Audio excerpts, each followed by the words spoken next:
கோச்சல நாட்டின் மகிழ்ச்சி நிரம்பிய வாழ்வை கூறும் பாடல். வணக்கம் நண்பர்களே.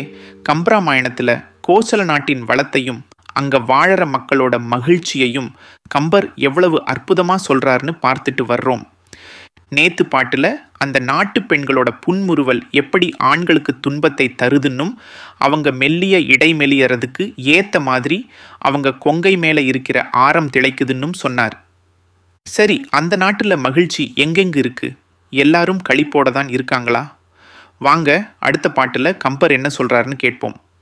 இடை இடை எங்கனும் களி ஆராதன நடை இள அன்னங்கள் நளின நீர்க்கயல் பெடை இளவண்டுகள் பிரசம் மாந்திடும் கடகரி அல்லன மகளிர் கண்களே.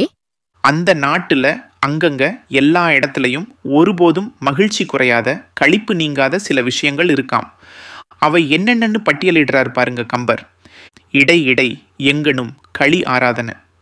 அதாவது அந்த கோசல நாட்டுல அங்கங்க எல்லா மூலை முடுக்குகள்லையும் களி, அதாவது இன்பம், மகிழ்ச்சி, ஒருவித போதை, இது நீங்காம இருக்கிற விஷயங்கள் எவை தெரியுமா அப்படின்னு ஒரு கேள்வியோட ஆரம்பிக்கிறார் கம்பர்.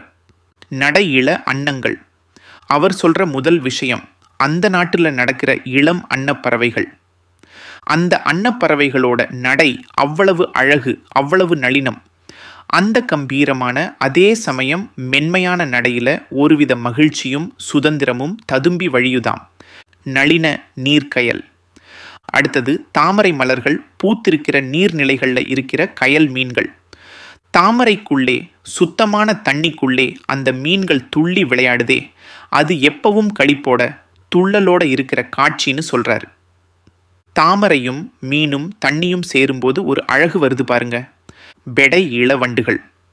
மூணாவதா பெடை, அதாவது பெண் வண்டுகளோடு சுற்றுகிற இளம் ஆண் வண்டுகள். மலர்களில் தேனை உறிஞ்சி துணை வண்டுகளோடு சேர்ந்து பாடிக்கிட்டே திரியுதே வண்டினம், அதுக்கு எப்பவுமே களிப்பு தானே. பிரசம் மாந்திடும் கடகரி. நாலாவதா பிரசம்னா தேன், மாந்திடும் நான் பருகுகிற, கடம் நான் மதம், மதநீர் வழிகிற யானைகள். அந்த யானைகள் தேனை பருகும்போது ஒருவித போதை, ஒருவித களிப்புல இருக்குமாம்.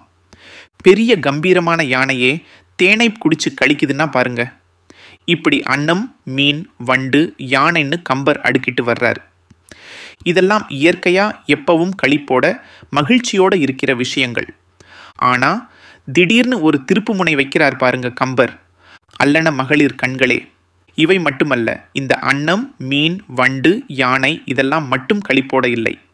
இவற்றை தவிர்த்து இவற்றை விட அல்லன அல்லாமல் இருப்பவை அந்த கோசல நாட்டு பெண்களோட கண்களும் எப்பவும் களிப்போடு, மகிழ்ச்சியோடு, துள்ளலோடு இருக்கிறதாம். அடடா, என்ன ஒரு உவமை! இயற்கையில் எவையெல்லாம் எப்பவும் மகிழ்ச்சியா களிப்பா இருக்கோ அவற்றுக்கு இணையா, அவற்றுக்கு சமமா அந்த நாட்டு பெண்களோட கண்களும் அவ்வளவு களிப்போட, உயிப்போட, அழகு ததும்ப இருக்கிறதா சொல்றார் கம்பர். இந்த கண்களும் அன்னத்தின் நடையைப் போல நளினம், மீனின் துள்ளலைப் போல உயிப்போடு, வண்டின் இன்பத்தைப் போல மயக்கம் தருபவை, யானையின் மதத்தைப் போல ஒருவித களிப்பை வெளிப்படுத்துபவைன்னு சொல்லாமல் சொல்றார். கோசல நாடு எவ்வளவு மகிழ்ச்சியான நாடு! அங்க மனிதர்களும் சரி, பறவைகளும் சரி, விலங்குகளும் சரி, ஏன் நீர்வாழ் உயிரினங்களும் சரி, எல்லாமே ஏதோ ஒருவித களிப்போட, ஆனந்தத்தோட தான் இருக்குன்னு ஒரு சித்திரத்தை மனசுல பதிய வைக்கிறார் கவி சக்கரவர்த்தி. முக்கியமா அந்த நாட்டு பெண்களின் கண்களின் அழகையும் அதுல ததும்பும் மகிழ்ச்சியையும் எவ்வளவு கவிநயத்தோட சொல்றார் பாருங்க. கம்பர் பாட்டு வெறும் கதையல்ல, அது ஒரு காட்சி கோர்வை. கோசல நாட்டின் மகிழ்ச்சி அந்த பெண்களின் கண்களின் வழியா நமக்கும் அப்படியே கடத்தப்படுது இல்லையா?